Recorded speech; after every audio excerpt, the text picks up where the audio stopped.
give you like a card of their company, and then like you go on there like specifically and choose for that system. But Email address is the same as like the company's. yeah, have that. You have the email address? I'll forward it to you. Yes, please.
Hi. Are you at every one? Not every, but I come to most of them. I'm writing for this one. First time? Yeah. It's a good topic to write about. Very relevant. Yeah. Okay, it's relevant, but it's not like a light topic. No, it's not. Like, talk about That's true. When in doubt, talk about trust.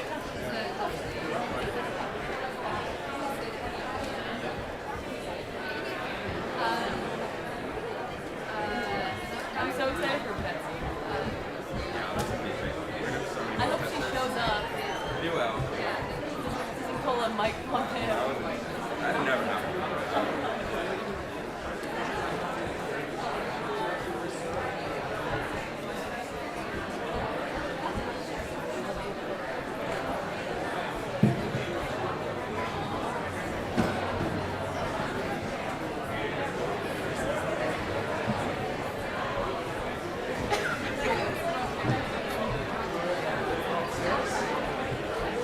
Can we split up?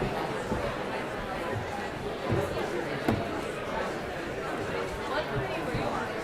I was chair of events.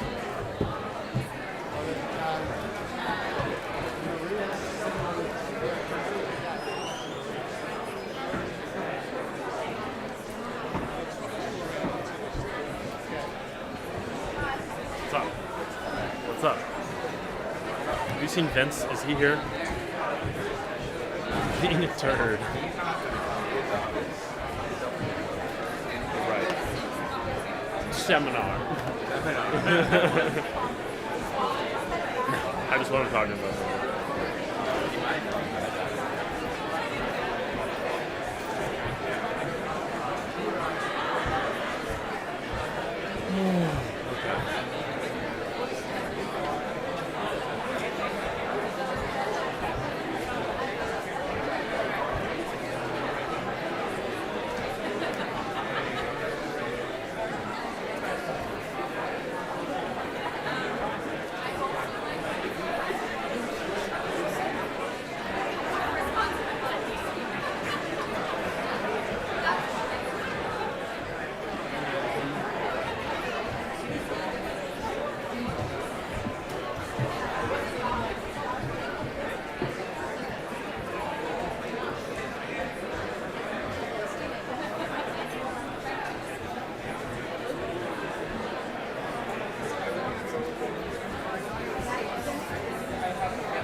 Vladimir, where are you going?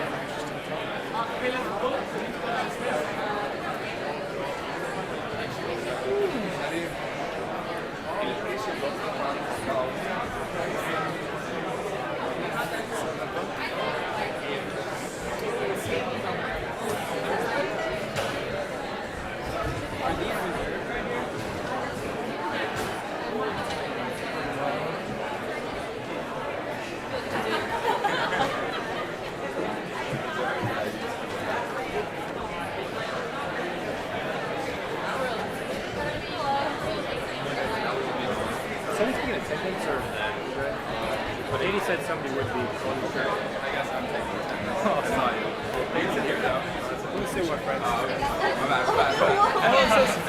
Okay. Why?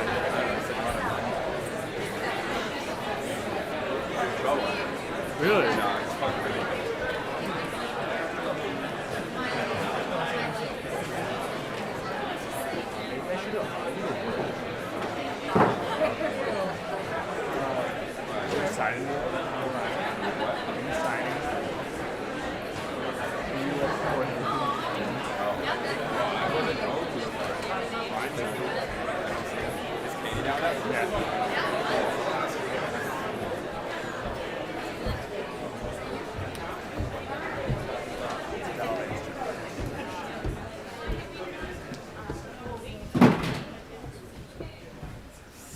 Awesome. Good evening, and welcome to the John F. Kennedy Jr. Forum here at the Institute of Politics. My name is Katie Dolan, and I'm the chair of the John F. Kennedy Jr. Forum Committee. Before we begin, please note the exit doors, which are located both on the Park side and the JFK Street side of the forum. In case of an emergency, please gather your belongings and take the exit closest to you and congregate in the JFK Park. Please also take a moment now to silence your cell phones. But do note that you can join the conversation tonight with us online using the hashtag AIJobsForum, which is also listed in your program. Please take your seats now and join me in welcoming Nico Mahai, co-founder of the Future Society at Harvard Kennedy School. The Future Society is launching a global civic debate on the governance of artificial intelligence. Please welcome Nico to tell you more about this initiative.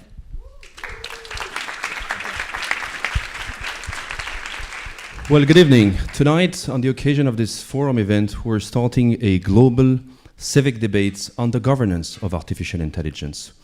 Led over a period of 7 months, up until the end of March of next year, this debate will rely on a series of offline and online events, such as this one tonight, and also, importantly, on an online curated forum, which is right there. To get to the link is very easy. You go on the www.ai-initiative.org and you'll get to the platform. It will work in 4 phases, and we're launching tonight the first phase, which operates based on a very simple interface. A number of questionnaires with open questions that you can address, which includes topics on AI and jobs. What we're hoping to do? Basically discuss and better understand how the AI revolution is playing out, some of its most pressing consequences, and how these consequences need to be governed to maximize benefits, minimize risks, and ensure that those benefits reach everyone. We're going to ask questions such as, what do we need to do to harness AI to increase access to credit, access to insurance or personalized medicine without sacrificing our privacy or dignity or even our democratic control? What do we need to do to revamp our education systems or labor markets to deal with the massive automation wave coming at us? That's the topic of tonight. But we're also going to look at how we need to prevent an AI arms race or make sure that these systems are safe and benefit humanity. These are some of the questions which impact us all. These are some of the questions that will be discussed. The platform operates in English and French, in Japanese, and soon Russian and Chinese. The goal is to confront and align value systems to help shape a global policy framework. And now let's welcome our guests, led by Mr. Greg Hipp, who is Chief Economics Commentator at the Wall Street Journal. Please put your hands together.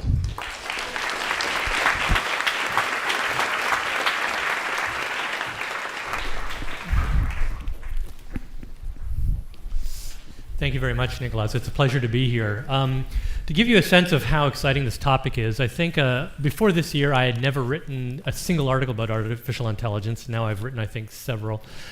Before this year I had never been invited to a single panel on artificial intelligence. This year, 3. Before last year, the Kennedy Forum had never done a single event on artificial intelligence. This will be the 3rd. So I think that we can conclude from this that either either this is a load of hype, or AI is the single most consequential techno-social development of our lifetimes. Maybe it's both, actually. To address which it is, we have, I think, a terrific panel here. You can get the full biographies in your material here, but quickly from my left is Francesca Rossi, who is the head of AI Global Ethics Research at IBM. Next to her is Wilson White, who is in the Public Policy and Government Relations for Google, senior counsel there. Far left, Jason Furman, who teaches here at the Kennedy School and was chairman of Barack Obama's Council of Economic Advisors. We're going to start with a brief presentation by each panelist, and then we're going to have a conversation, and then we'll come to all of you for your questions and comments. Francesca, can we start with you? Yeah. Okay, so the thing that I want to say, first of all, I'm very happy to be here. I've been at Harvard for a year, 2 years ago. I was a Radcliffe Fellow, and I'm very happy that the organizers invited me to be here, giving me the opportunity to be back in such a nice environment. So what I want to give you is my perspective on the topics of the panel, and because I really think that AI is going to transform our life, the way we work, the way we live, the way we relate to each other. So it's a very big transformation, and it's important to understand all the issues and the possible impacts of AI in our life. So I work for IBM, and IBM has decided to be very precise about some commitments around AI, and one of them is the purpose of AI. And the purpose that this company decided for AI is not to replace humans, but to augment their cognitive capabilities, to augment and improve their way of making decisions. So to help whatever professional, especially IBM is in the business of helping other professionals to make their decisions in whatever job they are doing. The second thing is to say that we will be very transparent and trustworthy in how we deal with the data of our clients. And this is a very important issue in AI. So much of the successful algorithms in AI are based on huge quantities of data. And so we have to be careful how we deal with this data. Who owns the data? Who can use or reuse, if yes or not, that data? And I think that corporations have a responsibility to be transparent about the use of data. And the other one, also corporations have the responsibility to help the communities and the workforce transform the way they learn, the way they can reskill themselves to be able to cope with this big transformation that AI is going to bring. So why do we have this purpose of augmenting human intelligence? Because we think that humans and machines are very complementary. There are some things that humans can do much better than machines, and vice versa. And so that complementary is what we want to exploit. And this is where you see the best results, the least the errors that these hybrid systems can develop. So that's where the best decision making is done. The second thing is that there is going to be a big transformation in workforce and jobs, but I want to stress the word transformation. So of course, some jobs will be more transformed than others, but I think that overall, every job will be transformed, and we will need to adapt to this new transformation. And some tasks within jobs will be eliminated and others will appear, so that the overall job will need different skills, different tasks, reskilling. And so it's important to engage in educational efforts to try really that also the educational system can help people, workforce to reskill themselves. One example that I want to give is what IBM has done, this PTech. It's called PTech, Pathways in Technology Early College High School, which is a very significant educational effort to help grades 9 to 14 to have a degree in applied science, engineering, computers, and these kind of disciplines is already very widespread. More than 12,000 students, 60 of these PTech schools, and these kind of jobs already generated a lot of people that, for example, IBM hired in even 50% of the hiring in 2016. And IBM committed to invest a lot, $1 billion, in this kind of educational efforts in the next 4 years. And I think that this should be done in partnership with governments and policymakers and educators, companies together with the governments. The last thing that I want to say is that there is a lot of hype around AI. About its capabilities, about the extreme, scenarios, possibly negative scenarios that people depict, especially on the media and movies, even. But we not only we are very far from those scenarios, but those scenarios, I don't think they're very realistic. So we really need to understand very well where AI is, what it can provide, what are the positive opportunities of AI, while considering all the possible concerns, and we have to be constructive about those. So we have to make sure that AI systems behave ethically, they behave according to values that are aligned to the human ones. We have to make sure that the data we use is not biased, because otherwise the decision-making capabilities of AI will be biased as well. And we have to prepare for this workforce transformation. Fortunately, there are a lot of initiatives, as was said already, around these topics, how to address these topics. Here are just some of them that some of us participate. For example, the one in blue is the partnership of AI that both Jason and I are participating, and also Google is part of. And but all of them are initiatives that in one way or another, from one angle or another, try to really address some issues in developing and deploying AI into the real world, and trying to, together in a collaborative and multi-stakeholder environment, come up with the right guidelines, principles, and best practices in order to develop AI in the most beneficial way. So I'll stop here.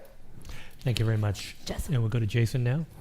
Yeah, I thought the format was that Greg was going to ask me a question, and then I was going to do a slideshow that was unrelated to his question, because he used to be a journalist and I used to be in government, and he would ask me questions. With a lot of journalists, you knew the answer, but you really couldn't tell them, and so you'd change the subject. With Greg, the questions were really hard, and I just didn't know the answer, so I'd have to change the subject. But I don't need to do that now. So I want to start with, he's from the Wall Street Journal, so I want to go all the way back to 1960. I don't think this is by Greg, but Robots Rise. These machines are true robots, automatic devices that perform human functions or operate with seemingly human intelligence. If we had had a moderator from the Washington Post, I would have put the Washington Post up from 1935 with a very similar sentiment. I have a New York Times story from 1980 I like to put up. So pretty much any moderator we get, I'll give you something like that. We've been talking about this for a really long time. I think there is certainly something to it, and I'll come to that. But if you look just at the last 5 years, the really surprising thing in the economy is that we're creating a lot of jobs, but we're not adding a lot to GDP, which is to say we have a lot of people working, not producing very much, which is the exact opposite of what you would expect with AI, with robots, which would be high productivity, not a lot of people working, but those people producing a lot. So the first problem that I'm worried about is that we don't have enough AI. The robots aren't coming fast enough, and we have to think of what role public policy could play in accelerating it. I think part of that is, as Francesca said, addressing some of the concerns people have about AI, showing the ways it can be a force for good so that it'll come along. We've had a lot of technological transformation. About 90% of what humans did in the year 1900 is now done by machines. Most of our food is produced by machines. It used to be most of our country was responsible for it. And if you look at the unemployment rate in the year 1901 and in August 2017, they were almost exactly the same. So there's this comforting story that has a certain amount of truth to it, that you invent new technologies. Those new technologies create new types of jobs we never could have imagined, app developers, but they also make us richer. And when we're richer, we buy more of everything. So we go to restaurants more, we travel more, we get more massages, and there's more jobs in all of that. So jobs all across the spectrum are created, and that's one reason why we don't see unemployment rise. But there's a second reason, and there's a catch, which some of you probably noticed, which is the word want is italicized and underlined. Over the last 50 years, a lot fewer people want to work. What you see there on the left-hand side is the labor force participation rate of prime-age men between 25 and 54. And those with a high school degree or less, used to be that more than 90% of them were in the workforce looking for a job or working. Now it's down to about 80%. That's like a massive recession happening in slow motion to that group. At the same time, as is famously known, that group has seen its wages stagnate. So there was a large drop in the demand for that labor that manifested itself in a reduction in quantity, which is what you see on the left, a reduction in price, which is what you see on the right. Importantly, and we can pick this up in the discussion more, that's what the picture looks like in the United States.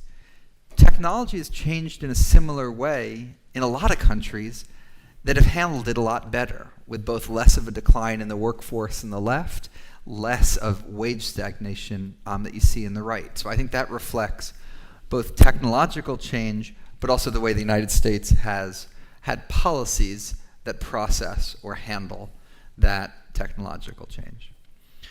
So everything I've been showing you and talking about is the past.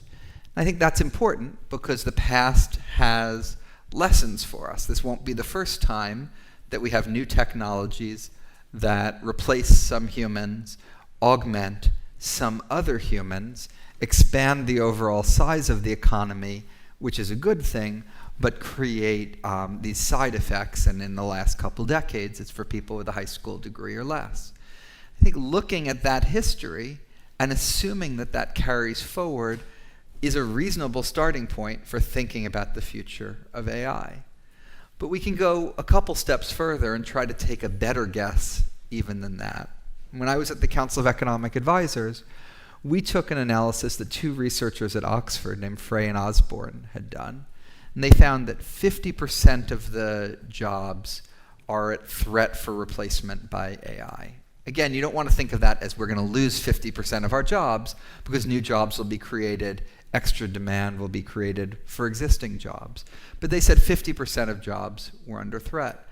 What we did at the Council of Economic Advisors was we sorted through all those occupations and looked at them by wage. And you could argue with their 50%. Other people have lower numbers. I don't know if anyone has a higher number than that.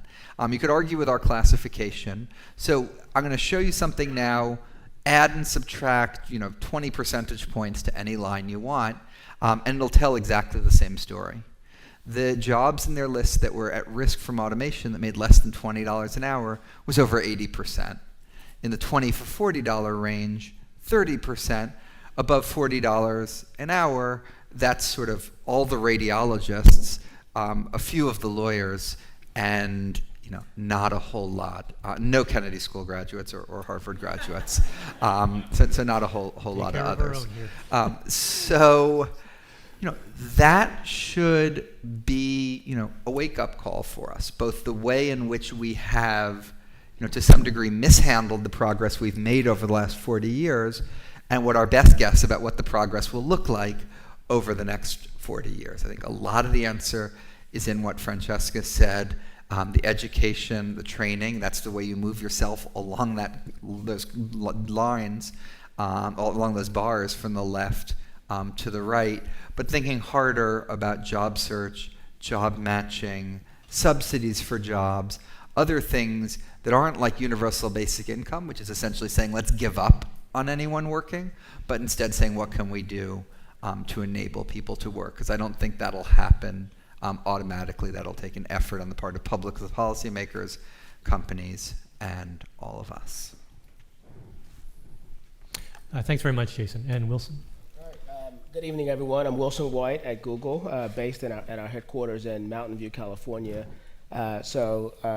To start, I'd like to thank the Kennedy School and the Future Society for, one, convening this very important talk, but more importantly, for giving me a reason to shed my T-shirt and hoodie for a more comfortable gear here for this event.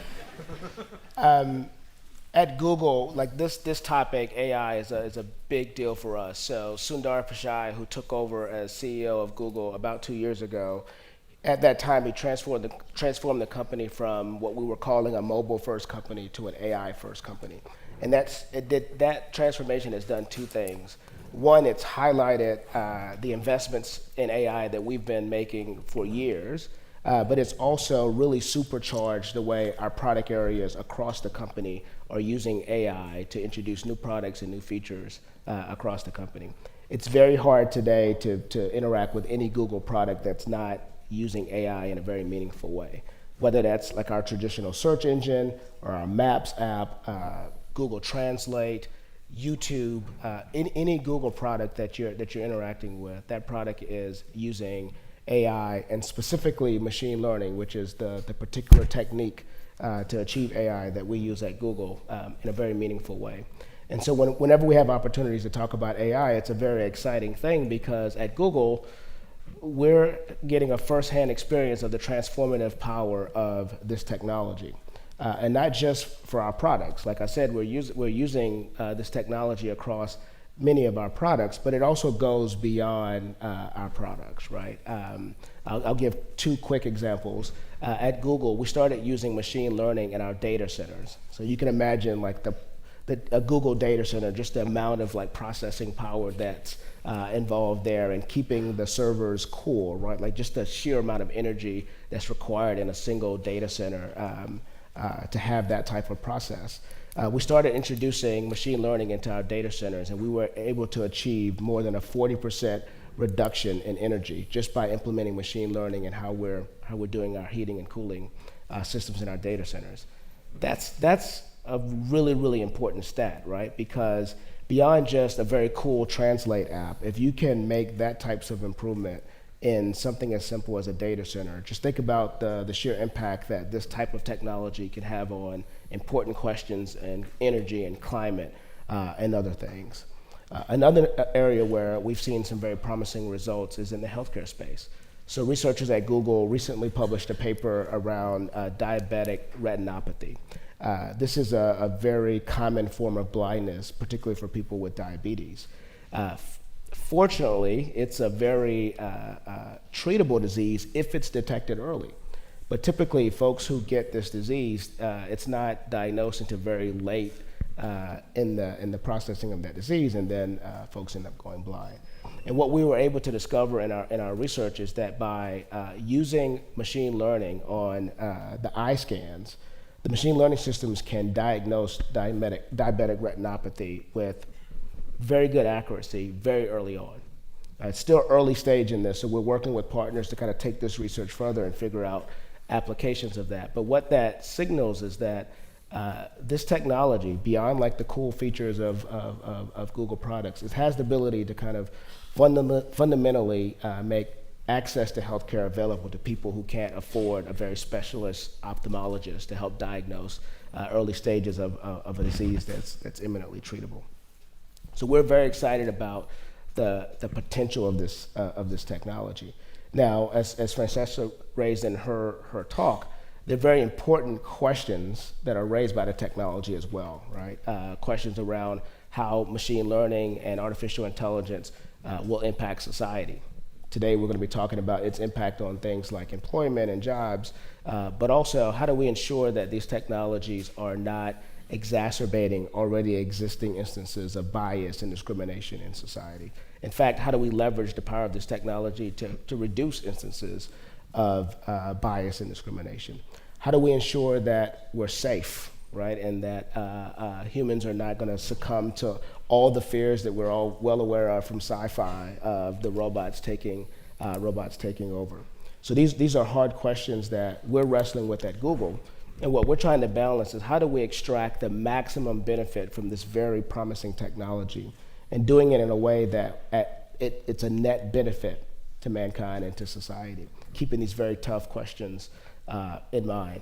As Professor Furman laid out, on the question of jobs and employment, one of the things that we're wrestling with at Google is how do we ensure that the technology is being used in a way that's productive, right? Professor Furman laid out some of the economic challenges with the employment question, right? It's not just technology and automation, but it's also labor force participation, stagnant productivity growth, and these questions that weigh on that. And so we as a society will have to, across the private sector, government, NGOs, academia, the smart people that are in this room, we have to come together and think about how do we deploy this technology in a way that comports with where we want to see society grow as we go through this transition. I agree with Francesca that we are in a transition now. There's a dramatic change that's going on. But one of the things that I like to say when I'm talking about this topic is that we shouldn't assume that this is a predestined end state, right? We shouldn't assume that the headlines that we read, robots are going to take jobs, that is in fact true, and that's the starting premise of the conversation. I think we should challenge that premise and keep in mind that throughout history, Professor Furman, you started in 1960, but these headlines go back into the 1800s, right, where people were worried about machines and its impact on humans. But what we should keep in mind is that throughout history, humans have always been in the driver's seat, right? Like we have the ability to dictate what we develop, how we develop it, where we deploy it. And keeping that in mind, I think really brings a good context to how this technology will develop and its impact on society. That's terrific. Thanks very much. Francesca, I want to start with you. So Jason has told us that throughout history, that, I mean, this term artificial intelligence has been around a long time. Nothing terrible has happened yet. In fact, the history of automation is that we still manage to keep creating jobs from 1901 to today. But then you'll hear a lot of people, smart people who are designing this technology, even thinking about the economics of it, say it's different this time. They say that artificial intelligence now can do things that are uniquely and have previously been uniquely human abilities, and therefore the job destruction potential of AI today is unlike anything we've seen. What are your thoughts on this? Is there really something different about what AI can do now versus technology in the past that we should worry about? Okay, so yes, AI has been around for a long time, so the term was used in 1956, first time, and even at that time, people were very optimistic that like in a very, few years, we were going to have AI system that could do everything that humans can do, and so there was a lot of, hype, and then kind of less hype, in cycles over time, and so the technology, I think, advanced steadily since 1956 in a very, non-exponential way, but it advanced all the time. And there are many things that are already in our life that have been generated by AI technologies that we don't call AI anymore. Like, for example, our, GPS that tell us where to go, or from here to wherever we want to go. That's is based on an algorithm that is in every AI textbook. Is one of the main chapters. How old are those textbooks? I mean, how long has that been around? Like, are we talking decades? Yeah. Okay, really?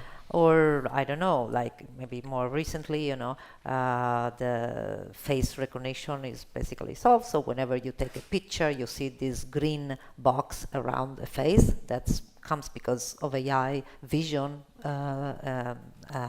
discipline try, to solve that problem. So there are a lot of things that we used to call them AI because we didn't know how to do them, and once we know how to do them, then they're just an algorithm and I mean some piece of code, whatever. So the technology advanced a lot, but what was missing, and now it's a bit different, is that it was always, we could always deploy AI in very controlled environment. And this is because we could not build AI system that could cope well with the very high uncertainty of the real world, okay? So we had to define an environment where to deploy AI and to make sure that that environment was more or less predictable so that we could envision what could happen and then encode the possible behaviors of these various scenarios into the AI system. So now, in recent years, what happened is that we were able to give AI much better perception capabilities about, seeing what's in a picture, looking what's in a video, understanding, making sense of text, of understanding natural language, so that AI can be deployed into the real world and understand what's happening around it, so that it can react in the right way. And the reason why we were able to do that, besides having, advancing machine learning algorithm, which, however, they advanced not in a exponential way. They're not fundamentally different from the machine learning algorithm that were available decades ago. But what was really different, advanced machine learning algorithm, and the fact that this algorithm could use a lot of available data to learn how to react to what was happening, how to make sense of pictures, text, and so on. And why? Because now, yes, data increased exponentially, the availability of data. And at the same time, also the computational power of machines increased exponentially with the Moore law. Okay? And these three things together, the algorithm, which advanced but not in exponential way, the exponentially increasing availability of data, and the computing power, because without the computing power you could not take care of all this data, in your lifetime, then all these three things together gave this AI system a much more advanced perception capabilities. And so that you can now deploy AI into many more real-life scenarios. So AI can be much more pervasive now. And that is what raises the issue of a big transformation, big impact on our life, much more than before. So Wilson, I think it's easy for us to imagine ways that robots and artificial intelligence can take jobs away. We all think of the telephone operator or the, the truck driver whose job is threatened. But I think we struggle to think of what new jobs and new products AI can create. Can you enlighten us on this? Is Google already creating new jobs and new products thanks to these techniques? And should that make us optimistic about the aggregate effects of this technology? I absolutely think we should be optimistic. One thing I would add to what Francesca said is also like the cost of computing, right? that cost is going down, so we can now do very, very powerful computing at scale. And so we have a wide array of applications of AI today. As a result of that, I think we have new types of jobs. For example, at Google, we have a whole team that's AI researchers. Imagine a team of AI researchers without AI, right? Like that's now a field where people are getting paid to do. But also, one of the big products that we are investing pretty heavily in at Google is the Google Assistant, which is our rethinking of search, right? In the past, search was you type in a very specific query and you got an answer to that query. But in the real world, people are going to search now, and they're not just typing in a specific query. They're actually asking Google a question, and they intend to get an answer back from Google, right? Which is a nuance, but very important nuance on how search works. And so the Google Assistant is born out of trying to solve that problem, right? If you say who's the 44th president of the United States, that's not really a query; it's really a question, right? And so the Google Assistant is intended to help users find answers to the thing that they're asking, and AI is a big part of doing that, right? Machine learning, language recognition, translation, understanding, And that area of research plus product development at Google itself is a big area that's a new area and where jobs are being created. I can imagine as this type of technology is being deployed in other areas like energy and health and climate and transportation, solving these big challenges. These are jobs that aren't being done today that will need to be done as we leverage the transformative power of this technology to solve some of these big challenges. So I think we have a real case to be optimistic. Jason, what I hear a lot, and I'm sure you do, is that we are facing potentially massive job displacement. You know, you cited some of those statistics, as many as 50% of jobs displaced by artificial intelligence. And if that's going to be the case, then we need massive new safety net programs to deal with that displacement. You hear universal basic income mentioned. You've looked at this a lot, and I'd like to ask you, first of all, what do you think of the premise that there will be much more displacement than historically has been true? And what do you think of the prescription, you know, that we need a better safety net? Do you agree, could the prescription be right even if the premise is wrong? So, in answer to the first question, why don't we take one particular occupation, which is law? And there have been a lot of newspaper articles about how machines can now do discovery, machines can do, you know, all sorts of things that lawyers used to do that were really time-consuming. McKinsey went and looked at it, and it turned out there has been a lot of progress in AI in the field of law, and that every year about 2% of what the lawyers could do the year before, machine learning and other technologies can do.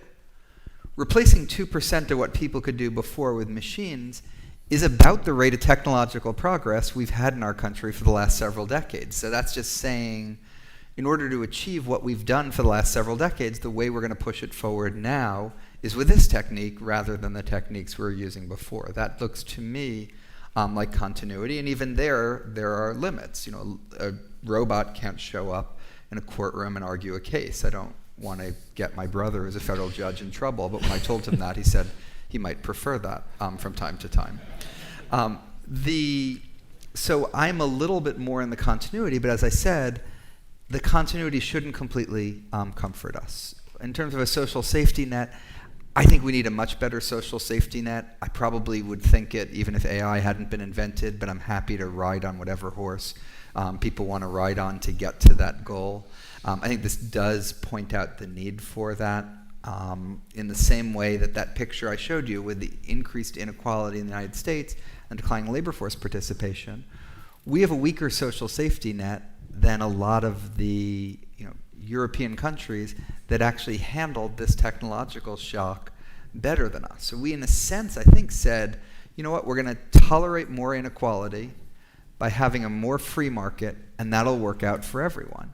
And we got the inequality, but it didn't work out for everyone in terms of employment. It actually worked out worse for employment than it did in a lot of other countries. So I think a social safety net, I think part of that's just because an economic policy that maximizes the size of the pie and then figures out how to make sure everyone shares in it with a tax and transfer system is a pretty efficient way to run things. You don't want to make Google and IBM less efficient and get less output from them.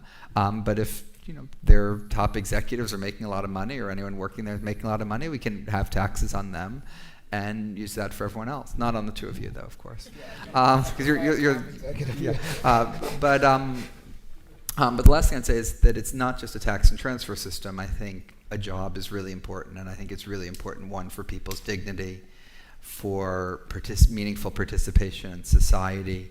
The solution to that, I think, is trickier and less obvious. The fact that we spend 0.2% of GDP on training programs, that is the lowest of any of the advanced economies in the OECD. It's 1/3 lower than the OECD average.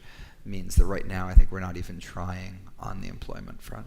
And I think we have to be, particularly if we're having like a societal, like policy-making conversation around this, we have to be nuanced. Like Jason said in his opening, that like one of the things that he worries about is that the robots aren't coming fast enough, right? We need automation to like help with productivity growth and to help wages rise and that whole deal. So if you look at it from a macro level, that's absolutely true, right? We have more jobs than we have people who can do those jobs in the current labor market. And that's true at the macro level, but if you go into some like communities or towns where there's people who want to work and the jobs that they're able to do just don't exist in that town, right? And so we have to find a way, as we're thinking about this problem, to solve both the kind of macro level where we need automation in some places to help with the larger economic issues, but how do we deal with those pockets at the micro level where people really are without jobs and they really want to be participating in the labor market? So it's a big challenge, and one that I think in terms of policy conversations, we can't just use blunt instruments, right? We have to kind of take a scalpel approach to how we think about this. Can I say something? Yeah, go for it. Another thing that I think that we have to notice, I mean, at least I noticed that it seems that the advances in AI are now going very, very fast.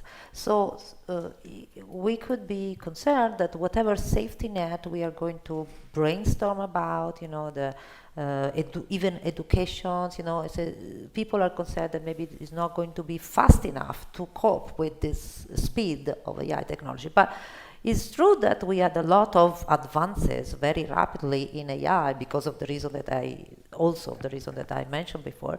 But it's also true that once you have a technology, inserting it, embedding it into an existing infrastructure is not that fast, you know.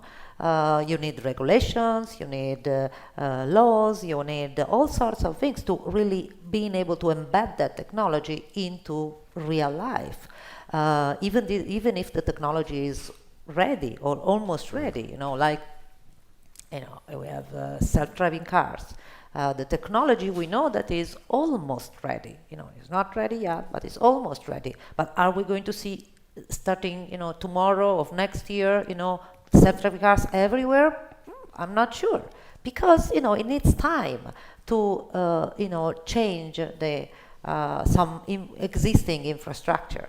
So I think that, you know, even things that take some time, like reskilling education, would be very, very the most important thing to think about and to design, together with other, you know, methodologies, like even the universal basic income, which I agree is not a solution, because people don't want just money out of the job. They get sense of purpose. They get their value in a society. So it's not just money. People don't just work for getting the money. But I think that there have been some experiments, for example, where the universal basic income has been combined with reskilling. And that those are interesting approaches, you know, to combine these different things, to tie them together. Very quickly, Jason. Yeah, I think one thing that's striking is there's these epic debates between people like Robert Gordon, who are really pessimistic about technology, and Eric Brynjolfsson is really optimistic. The debates about policy are much less epic. Both of the sides of that debate have the same policy prescription for where we're going. So I want to actually drill down on the policy question and the regulation question a little bit more, because we hear this a lot, especially in forums like this. You know, AI, it's coming at us. We need a strategy, a national strategy. The government must do this. And congressmen, they tune into, as they do every, you know, Thursday night, to the Kennedy Forum, spend an hour and a half watching this webcast, and then they call up their executive assistants and say, damn it, write up me a bill on AI and what I'm supposed to do about it. But I wonder if that's, you know, we're actually doing ourselves a disservice because of the generality and abstractness of that term. And Wilson, I'll bring up an example that you and I were talking about. So, as you said, there's one of these concerns about the black box nature of AI. Let's say that a company that makes loans creates an algorithm to decide who to extend a loan to.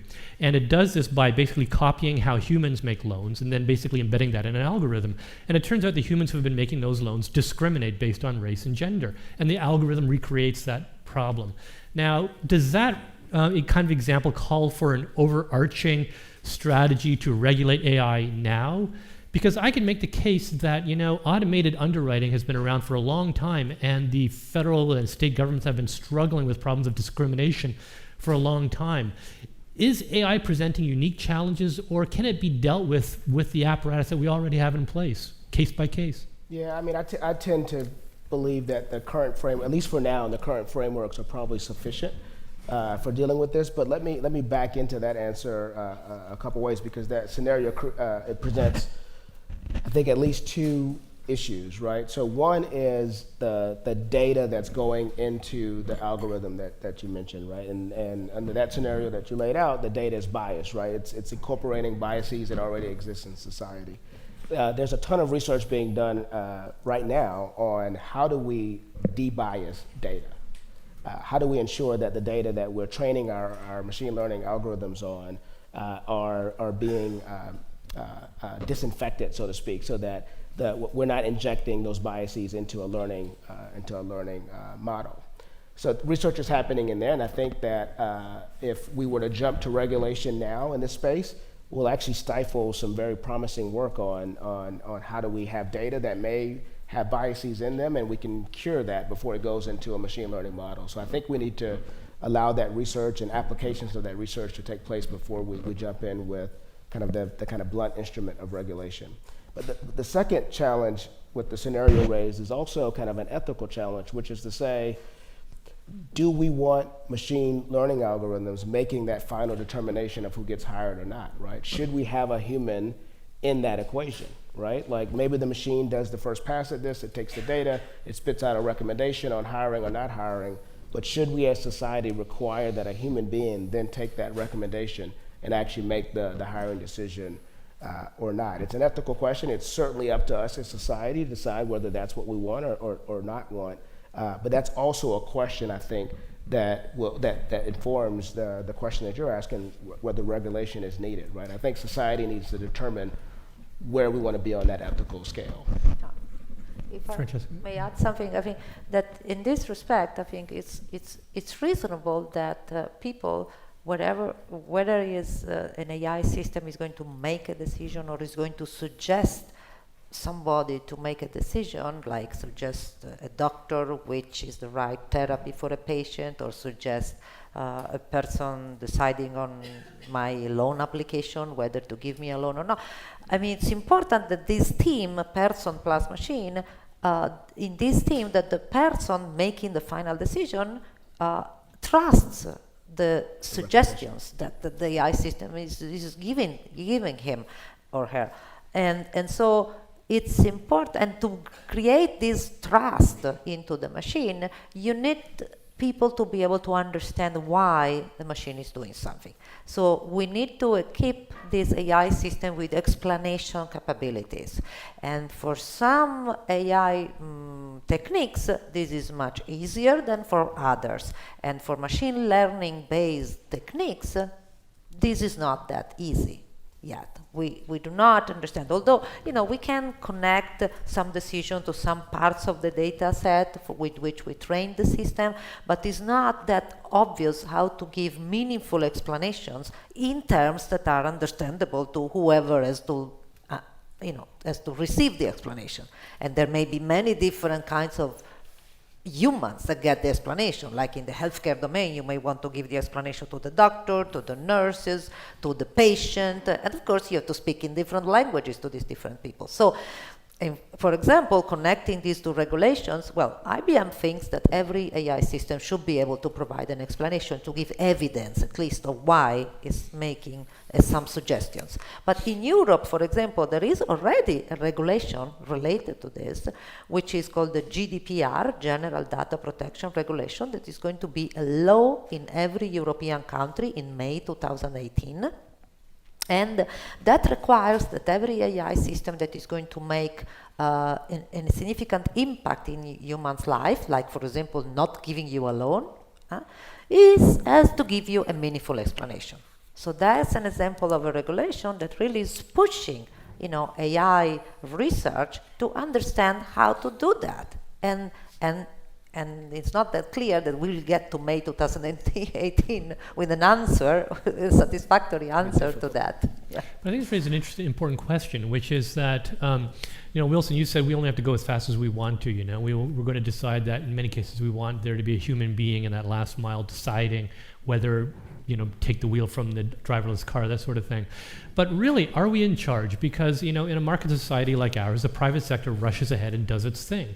And if I'm a profit maximizing company, frankly, if my algorithm can do the job sufficiently, why should I put a human being there unless I have to? Now, I could make the case that, for example, in aviation, where we've had fly-by-wire and drone technology since the 70s, we still don't have pilotless aircraft. But that is a tightly regulated industry. And airlines that might have wanted to fly pilotless aircraft simply didn't have a choice in the matter. Now, contrast that with Facebook, which operates in a completely unregulated sector. It had algorithms deciding who to sell ads to and then who those ads could target. And now you see the consequences on Capitol Hill this week. It turned out that they were doing some things that a lot of people are deeply uncomfortable with. Why should Facebook be allowed to do what airlines could not do? Why should it be allowed just to inflict its algorithms on us? Why wouldn't it be a more prudent thing to stop everybody in their tracks right now and say, let's make sure the human beings are there first before we let the algorithms do their thing? Well, I asked Wilson, but it looks like he would love Jason to answer it instead. I'm happy to jump in on that. I mean, I think like it's the chicken and egg thing. Do you want the benefits of the technology, right? Like, are we going to have policymakers think about all the potential problems and craft a legislation that's going to stop those problems and at the same time allow the benefits? That's unlikely to happen, right? And so it's probably a better approach to innovate, let's push the technology forward, and where we see the problems that we as society want to cordon off, that's probably a smarter approach to then crafting legislation and legislation to handle. Otherwise, we run the risk of really just stifling some of the benefits that we've seen. Yeah, I think with a lot of these things, you want the public policy to point you towards the goal and then have the technology get you there. So when we had a process in the White House on autonomous vehicles, we spent a lot of time on it. With most of our things, we spent a lot of time on the White House. We came out with some solution that everyone hated, like the bankers would think we were socialists and the people would think we were in bed with the bankers. This was one where when we came out with our autonomous vehicle policy, really everyone loved it. It's the only time I think that happened. The automakers, the safety community, the high-tech community. And the basic principle wasn't, let's figure out a brand new way to regulate this. It was pointing out, we have ways of regulating highway safety now. They don't involve car makers when they come up with a new idea checking with us in advance. But if it has a problem, we're going to deal with it. And the other thing that's going to deal with it is the court system. You're going to lose a bunch of court cases and a bunch of money. And then so use those existing techniques, those existing tools. Don't invent something brand new for this set of vehicles. We were talking about bias before. My understanding from talking to a friend of mine is if you look at some of these programs that determine whether people should get bail or not, sort of have very racist outcomes. You then add into it, do 99% maximize what you were before and place a 1% weight on not being racist, and all of a sudden you get a completely fine outcome because there was something else that from the old algorithm was almost as good that was being rejected because the machine didn't know what it was you were trying to achieve. And so telling machines what you want to achieve, whether that's a company telling it that, a regulation telling it that, a regulation telling a company to tell it that, I think it can be a more promising way to solve some of these things than relying on humans, where extinguishing bias, to use that example, is a trickier and more complicated thing than just reweighting your loss function in the algorithm. But this is not like a kind of corporate... If I could just stop you for a second. After this, we're going to go to some questions. So I'd just like to point out we have 4 microphones, 2 on the landings there, and then 2 down here. So if you have a question, please line up, and we'll come to you in just a minute. Let me say that it's not like a corporate anti-regulation, anti-legislation, stay out of the private sector's way, let us do our thing. It's not that. I actually do think that there may be areas in this technology where we as society have concerns about that we want to protect from just a complete runway, right? And I think we should have that conversation, the private sector, government, NGOs, those that influence policy, so that we know where are the areas where the red lines are for us as a society, right? But kind of a blanket AI regulation legislation, that's probably not the right approach. Terrific. Okay, we'll start over here. My name is Sandrine Muller. I work in artificial intelligence, machine learning for neuroscience. And so first, as a general comment, I have a question. I'm surprised that in the group of people, the group of experts, there is none from the academia, as we approach the problem sometimes in a different way. regarding the data ownership, for instance, and the model parameters and all this. So my question is about data ownership and how we could let people choose which type of algorithm might be more suitable for them to reduce the bias. So my question is, why actually companies do not provide the model parameters to the users? For instance, I'm making a research on Google, and now Google learns so well what I'm looking at that I cannot look at other kind of research, like let's say research angles that are totally perpendicular to what I'm looking at. So in a way, Google biased my research. And so this happened in a lot of different cases. So why I'm not able to manipulate the parameter of the model to be able to have more freedom, because I feel constrained. Yeah, you raised some very good points on that. She mentioned Google, so I wanted to jump in. The problem you raised is larger than a Google problem, but Google, you mentioned Google in that. It's the filter bubble problem, right? Like you can see that in politics or news or whatever. Because you look at a certain thing, the thing predicts the same thing and presents the same point of view to you. So it's a known problem. With Google in particular, you can always go into your account settings and change those things. So you actually do have the power to change what's being presented to you or what factors are going into what's being presented to you. But the larger question that you raised, I think, around how machine learning systems are, the models themselves, what they're premised upon. Part of that, I think, is incumbent upon us in the private sector to democratize these tools. One of the ways that we're doing that at Google is open sourcing our AI APIs so that people can develop, the experts, developers, researchers, and academia can take these tools and develop them further and build other models to accomplish, for example, one of the things that you're laying out here. Our open source is called TensorFlow, which is an open source AI models. But that's, I think, incumbent upon us to make sure we're democratizing the technology. Francesca, can you quickly touch on this question? Should people have ownership of their data and the right to tell companies what data they can use and how?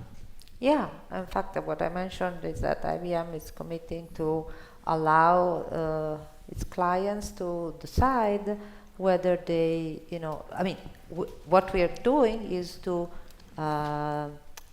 not reuse data or insight coming from a machine learning approach used for a certain client, to be reused for another, unless the user tells us that they want us to reuse it. They are okay with reusing it, but the default mechanism is to really deal with the user data, with the client's data, just for them to build the machine learning approach and then derive insight out of the data and the approach for what we're doing for them.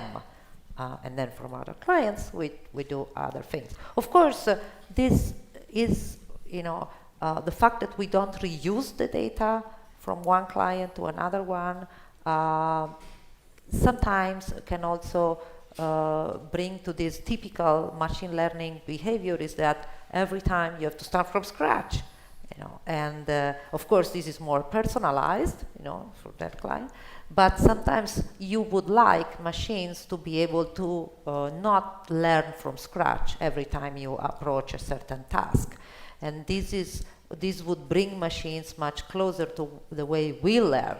We don't learn from scratch every time they have the new task, because maybe the new task is not that different from a task that you already have learned in the past, and so you can bring some of the knowledge that you learned from the first task to the second one, so that it's much easier for you to learn now. And so this is why we learn. In fact, there's a lot of research academically as well, that tries to make machines to learn in that way, which is more similar to what we learn, which would speed up the way machines can learn more and more tasks. Okay. Yes, please. Oh, hi, my name is Tong. I work as a translator here. But my problem is, just today I watched a video on YouTube, which is like a 3 or 2 year kid playing with this AI playmate or something. I was just wondering, do you think there should be an age limit on children's interaction with AIs? Because I feel like, in my generation, when we grew up, we always find other people to interact with, but now it's like I have an AI mate. Why should I interact with people? What do you think? So I have a 2-year-old, and my main reaction to that was, I want to get that AI. Yes. But Yes. yeah, but I think that's a perfect example of, we have a set of rules that govern, interaction with children. They tend to be towards the very abusive end of the spectrum. You're not allowed to do, and everything else you're allowed to, have your children watch terrible television, eat sugary food. And I wouldn't treat this technology any differently than any of that, even though I certainly wouldn't recommend anyone, just sit their child in front of a TV all day long eating sugary food. So I think, like many things, this is another way to do good, another way to do bad, and doesn't need a new rule just because it has a different label. My bigger concern is my kids aren't watching the AI, they're doing the AI, and pretty soon I have no idea what it is they've made my computers do. Yes, over here. You can answer the first one if we don't have enough time. The first is probably for IBM or Google. When you design an AI product that may or may not have an impact on the labor force, are you consulting workers or people in the workplace, or are you basically designing it, deploying it, and then just seeing what happens? And then the second question is just, you said that you want to put human values in the AI. Well, who gets to choose the human values? Thanks. Okay, Francesca, why don't you take number 1, and Wilson, you take number 2. Maybe it's better the opposite, because I'm from research. Okay, sure. So I'm less All right, tied to the product, Okay, sure. All deployment. right, let's do it that way. But I can answer this. My algorithm is learning as we go along. Okay. But then I can answer the other one. So, okay. Why don't you tackle the human values question? Okay. Yeah. So who should choose that? Well, for sure, we know that I think that there is no universal set of values that you want to embed into an AI system. They're very task-specific, scenario-specific, and culture-specific. So if you, for example, you want to deploy a companion robot for an elderly person, it's going to remind this person about when to take medicines, when to do certain things during the day, and so on. And you want to deploy it in the US or in Europe or in Japan, for example. These 3 robots will have to behave very differently from each other, according to social norms and principles that are different, because in these 3 cultures, you have different ways of relating to elderly people. You have different ways of relating to robots. Think about the way that people relate to robots in Japan and in the other places in the world. So definitely there is not one set of universal values, and it has to be very carefully done in collaboration with the community that is going to receive those AI systems. So, Wilson, how about it? Before you go out and destroy someone's job, should you get their permission? Yeah, well, first, our mission is to organize the world's information and make it universally accessible and useful. So we're not intending to destroy jobs. We actually want people to be productive in the workforce. So the question, though, whenever we're launching a new product at Google, we're not going to like the Bureau of Labor Statistics and doing like a GBO study on its impact like on the labor force. But from a macro level, though, we know that this jobs question is important. And so from a company-wide perspective, we're trying to have that conversation, right? So this summer, Google.org launched this work initiative that included $50 million in grants to NGOs and nonprofits who are thinking about how, when these products are deployed in the workforce, what that impact will be. And so what we're trying to do is bring a large swath of the population into that conversation on the front end so that it's informing our decision making as we're building products. Yes, up here. Hi, my name is Jordan D'Amato. I'm an MPP1 at Kennedy School here. 2 quick questions, one about jobs, one about trust. On the jobs front, Wilson, sorry. You had mentioned the diabetic retinopathy as one example of an interesting area in which Google's machine learning is making a lot of progress. That to me aligns with a lot of the higher end jobs like the radiology and sort of medical diagnoses. You see Watson, IBM's machine there doing a lot in that area. And then just as one example, on the lower end, there's transportation, which is a huge proportion of the US labor market. So on the jobs front, I know that you had mentioned there's a lot, not just you, but all three of you had mentioned that there's a lot of potential for new jobs to emerge. I also think there's a lot of potential for existing jobs to go away, and those jobs to go away very rapidly. So if you could just speak about that briefly. And then on trust, you had also mentioned, particularly Ms. Rossi, the sort of black box nature a lot of the algorithms that are being developed. And so how do you see the ability to develop a sort of transparency if it's not even clear to the developers of the algorithms how the machines are working for people to be able to trust those machines? So on the jobs question, I think we have to have kind of a broader view of the jobs question, right? So if you were to hold productivity or production as a constant, then it's probably true that automation will replace some workers, right? If you hold that true, if you hold that as a constant. But if you take into account like some of the reduction in costs that come with having automation applied to a particular job, then you get like an increased productivity, increased demand, not just for the product, but also for labor. And a good example of that is like ATM machines. When ATM machines came out, there was this kind of hysteria about the fact that bank tellers would they'll all disappear, right? Because the ATMs are basically doing what bank tellers were doing before. And it turned out, and there's a research study that was done on this, it turned out that yes, in a particular branch, so if you're taking a very narrow view of it, in a particular branch, there was a reduction in bank tellers in there. But what happened was bankers realized that they were reducing costs, they had more money, now there's a more demand for banks, and so we're able to open up more locations. Each location is going to have some bank tellers. So we actually saw a net increase in bank tellers because of ATM machines. And I think taking that kind of broad approach to the jobs, not just looking at it like holding the productivity and all the benefits that come with that as constant, but factoring that into this equation and not limiting it just to the automation.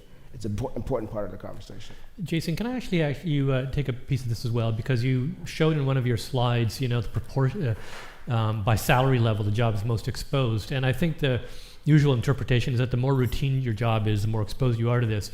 But does our definition of routine change? And I think this is one of the concerns about AI, is that AI makes it possible that things that were never routine before, like writing articles for the Wall Street Journal, may actually have routine elements to it, and therefore the job displacement is going to reach further up the skill scale than as ever before. What are your thoughts on that?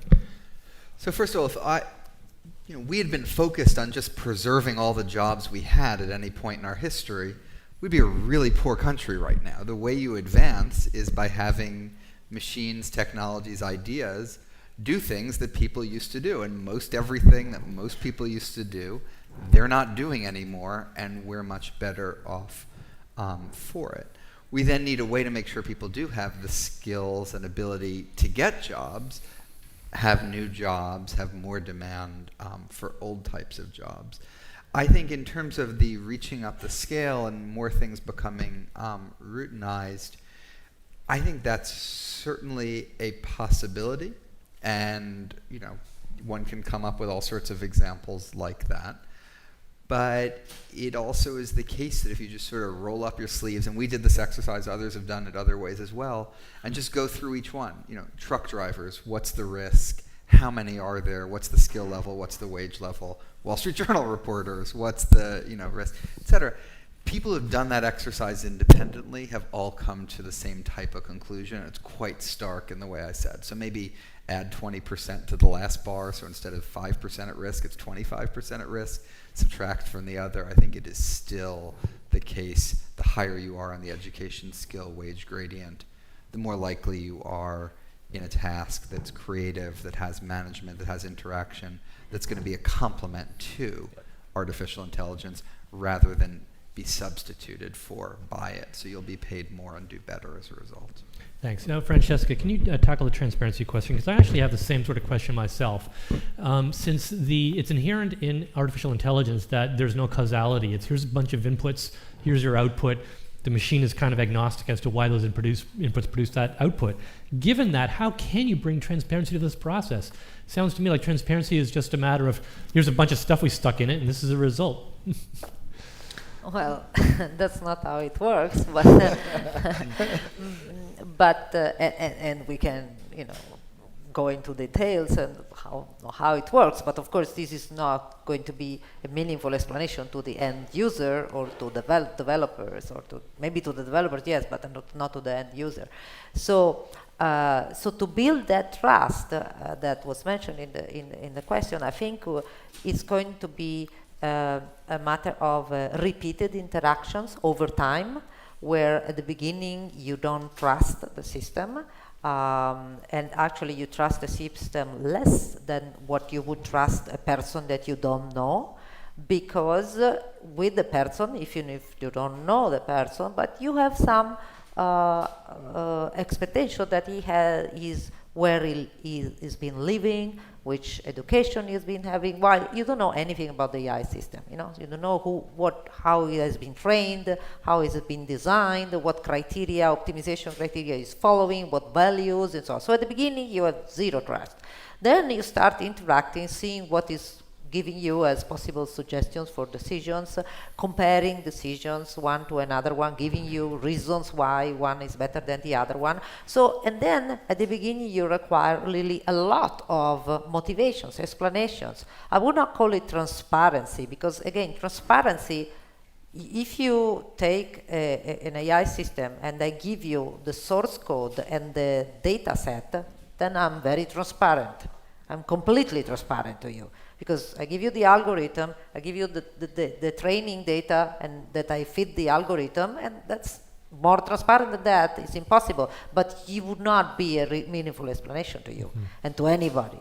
So then you don't really need transparency, you need something more elaborate, that has to do with explaining and making sure that you can convey the rationale under the suggestions and decisions. And this comes from, for example, as I said, explanation capabilities that are not that easy to develop for some kind of systems, but then there are many people that are working on that to try to equip every AI system with an inside or collateral explanation system as well, which, however, you have to be careful that is not an explanation that just has to be consistent with the input-output relation of the system, but really has to tell you why the system is doing something, the inside rationale. Because as you know, even for us humans, sometimes we make decisions and then afterwards we rationalize something that maybe doesn't have to do with the way we get to the decision. I never do that. Really? So I think we have about 5 minutes now, and I'm going to try and squeeze in 2 questions. So please keep your question as brief as possible. She's been waiting a lot. Well, I think actually he was here first, sorry. so I'm going to go to you and then you, because I think you've been here from the start. So you, sir? Wonderful, thank you. I'm here as a Neiman Journalism Fellow, and I think you started to talk a little bit about kind of how AI will impact news media and publishing as we move forward. And I'm incredibly optimistic about the ability to use these tools to help create a more informed public. As I've talked to my other fellows about this, there seems to be a couple small areas of concern. One is how, as these systems built by IBM and Google and Facebook have the ability to ingest essentially all stories written about a certain topic and then represent the core of those stories to their users on those platforms, how do we as a society sort of honor the original reporting and provide some accountability to the original reporting? And 2, how do you prevent noise from being introduced there, right? The news cycle is incredibly quick, and in some of these instances it can be the difference between how an election turns out or life and death. How do you kind of, in a quick kind of feedback loop news cycle, how do you prevent essentially fake news being introduced into these algorithms related to news? It's a great question. I'm not sure any of us is perfectly suited, but does anybody want to tackle that one? Ken, I think some of this is what you're trying to achieve. I think when Google puts their energies to this, and I think they are, on using AI and algorithms to help weed out fake news and sort out some of this, I think to some degree the thing that helped create the problem will also be the thing that helps solve the problem, as long as we tell it to solve the problem. Yes. My name is Afa Al-Kailani. I am a fellow of the ALI program at Harvard, and recently a member of the ILO Global Commission on the Future of Work. My question to the distinguished panel is, what recommendations would you give to policymakers as we look around in Europe, in the Middle East, the huge levels of youth unemployment? While we are embracing this new technology, what would be your recommendations to the policymakers to get the balance right in society and in the economy? Thank you. That's a great question, actually, to finish off with. And let me so I think what we're essentially saying is that given the job displacing potential of this technology and the existence of such high levels of unemployment among this segment of society, why not just sort of like say, time out, let's put a break on this right now, just to let society adjust? I'd like to each of you take a quick shot at that question. Do you want to, starting with you, Francesca? So I think that the advice to policymakers is to collaborate with and discuss and brainstorm together with corporations or whoever creates advancements in AI and deploys AI to the real world, to really understand how and what needs to be regulated and with what mechanisms. And in fact, for example, the partnership on AI that both our all of us are involved is a way to gather all the different stakeholders, including educators, policymakers, corporations, non-corporate associations, institutions, to really discuss together the various issues, the various concerns, the various possible problems, to understand how possibly, for example, develop regulations in a way that is not too late, but not even too early, and also on what we want to regulate. So I think that that's the advice, to not work in isolation, but in collaboration with companies and non-corporate environment. So I strongly echo that, the collaboration across industry, government, NGOs, academia, et cetera. I'll also say that there are areas that government is well suited to address. Government is already addressing that are like some of the underpinnings of the problem here, right? It's not just the automation, it's things like education, lifelong learning, and those types of things that I think are going to be key to this. I saw a stat the other day that each day there are 500 million views on YouTube of how-to videos. 500 million every day. This is everything from like tying a bow tie to like fixing your car, right? That's unprecedented. Like everyone who has access to the internet now has this library of instructional material. We should think about how do we leverage that to ensure that people are learning on the go, they're learning new skills, they're learning things that can be applicable for the jobs that are available. And I think working with government and those in the NGO sector to try to partner and deploy some of that technology is going to be useful. Jason. Germany has much less of a youth unemployment problem than Spain does. That's not because in Germany they're like making everything by hand, and in Spain there's lots and lots of robots and AI. That has nothing to do with the difference between those two countries. And I think that's an important example that a lot of these reflect public policy choices and how we handle these challenges, not directly changing and regulating the technology. If anything, periods when we've had faster and more sustained productivity growth have been periods when we've actually been able to bring the unemployment rate down and operate the economy in a more efficient manner for employment. So I think if anything, it might help rather than hurt. So I think a lot of these solutions are conversations about fiscal policy, demand, labor market institutions, the tax system, a whole bunch of other stuff. And I'd view technology as sort of the more the better, and then we figure out how to handle it using all of our other policy tools rather than trying to blame it or thinking that it can solve the problem for us. I'd like to thank all of you for your comments and giving us the new ideas to do at least 6 new panels on AI in the coming year. And I know that I'm sorry that I couldn't get to all of your questions, but possibly some of our guests can stay around for a few minutes afterwards and meet you offline on that. Thanks very much for coming. That's good.